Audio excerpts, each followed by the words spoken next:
Hi everybody and welcome to another video.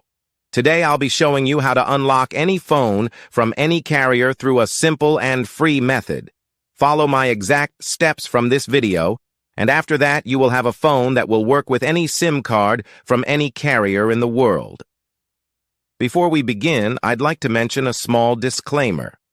The tool I'm about to show you is 100% legal, safe, and free.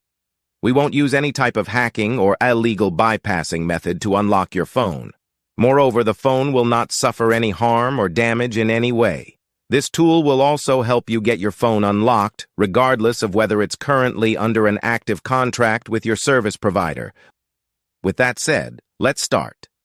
So grab your phone and insert an unsupported SIM card. That means a SIM card from a carrier other than your original one. After powering up your phone, you'll receive a message asking for an unlock code. Once you enter the code, your phone will be fully unlocked and ready to use with any carrier.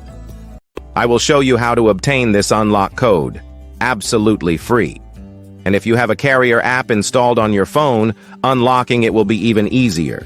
You won't need an unlock code. Instead, you'll simply wait for a message in the carrier app indicating that your phone has been unlocked. Here's the best part. You can unlock your phone for free on this website. Just follow the instructions here, and you'll unlock your phone for free using a simple method. Thanks for being with us. Until next time, take care.